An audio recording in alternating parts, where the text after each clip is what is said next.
ne saviez pas qu'elle avait un cancer du pancréas et qu'elle était condamnée. C'est vrai que quand je suis parti de la campagne, je suis parti avec l'insouciance d'un garçon de 15 ans qui pense la revoir le week-end d'après et je ne l'ai jamais revue.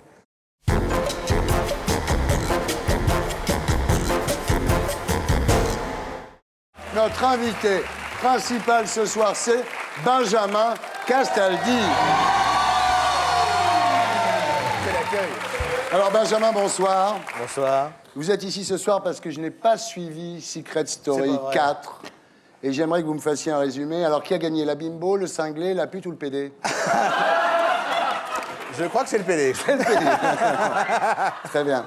Et c'est vrai que cette année, ils ont tous été vendus à un cirque après l'émission, non? Non, je les ai trouvés pour certains plutôt touchants. Ah. Et je trouve que Benoît, puisqu'on en parlait, est un garçon qui, s'il ne fait pas le cake en sortant, peut faire quelque chose. Alors, Benjamin, en P1, nous serons tous les deux. Ouais. Nous parlerons de vous, de vos origines, de votre famille, de votre carrière et du livre que vous publiez à l'occasion du 25e anniversaire de la mort de votre grand-mère, Simone Signoret, qui donc n'a pas pu vous voir habillé en fille présenter Secret Story. Non, c'est dommage. Ça leur aurait fait rigoler, je pense. Ouais. J'espère, en tous les cas.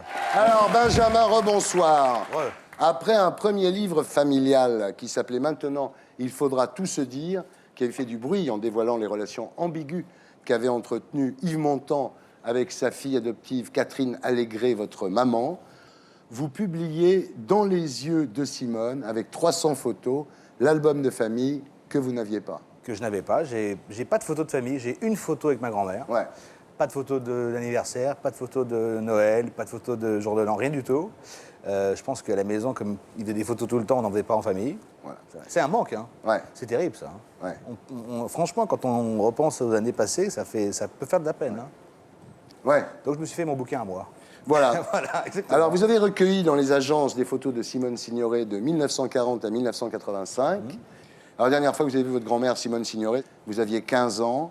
Vous quittiez la propriété familiale d'Auteuil en laissant une vieille dame assise devant ses mots croisés, clope au bec, lunettes sur le nez. Ouais. Vous ne saviez pas qu'elle avait un cancer du pancréas et qu'elle était condamnée. C'est vrai que quand je suis parti de la campagne, je suis parti avec l'insouciance d'un garçon de 15 ans qui pense la revoir le week-end d'après et je ne l'ai jamais revue.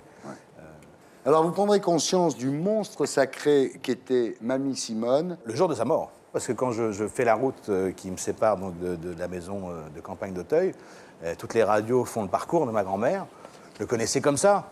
Mais quand on se rend compte que l'Oscar, qu'on a côtoyé 250 000 fois et qui est sur le piano, on ne s'est jamais demandé qu'est-ce que c'était, pour quel film, en quelle année, qu'est-ce qui s'était passé. On se dit, bon Dieu, t'es quand même passé à côté de tout. Et c'est pareil pour la lettre de Kennedy, c'est pareil pour les disques d'or, c'est pareil pour les Britannic Awards, c'est pareil pour tout.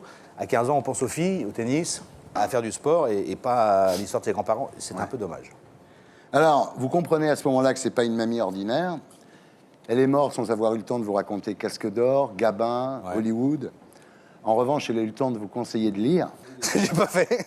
J'ai vu les murs tapissés avec les intégrales de Flaubert et de Zola. Ouais. Vous vous êtes dit... Non, Zola, j'ai fait un peu l'intégrale. Flaubert, c'est un peu chiant. J'ai essayé. J'ai quand même fait Maupassant. Je me suis fait un semblant de culture forcé, contraint. Vous préfériez aller piquer les bouquins érotiques dans la chambre d'Yves Montand. Oui, les Kamasutra, les Playboy, les New Look, puis les films aussi. Oui. J'ai eu le son et l'image. Et c'est vrai que Montand aimait bien raconter ses conquêtes féminines. Après la mort de votre grand-mère, il vous parlait de Marilyn Monroe. C'est quelqu'un qui avait besoin de parler de sexe en permanence. C'est vrai qu'il m'a raconté avec force et détails sa relation avec Marilyn. Et quand on l'écoute, c'est évidemment pas de sa faute. Il n'a rien voulu faire avec Marilyn. Oui, c'est elle qui l'a dragué. C'est elle qui a tout fait. Ouais. C'est vrai. Ouais. C'est elle qui a tout fait. Elle a tout voulu. Et c'est vrai que Montand, c'était un séducteur dans l'âme. Ouais. Il voit passer une femme, il faut qu'il y ait une séduction, il faut qu'il se passe quelque chose. Montand était comme ça. Et c'est vrai qu'il parlait de sexe assez librement. Bon, bah, c'est bien, ça m'a appris plein de choses. Alors, après son Oscar, votre grand-mère rentre en Europe. Elle laisse Yves Montand finir avec Marilyn un film au titre prédestiné, Let's Make Love. Ouais. Et ce qui devait arriver arriva, évidemment. Simone avait eu l'Oscar et Marilyn aura Montand, quoi. Ouais, elle n'aura pas longtemps. Ouais. Il est rentré finalement, donc c'est ce qui compte. Et que ma grand-mère, quelque part, est pardonnée. Même Elle est pardonnée, elle a dit, vous connaissez beaucoup d'hommes qui auraient pu résister à Marilyn.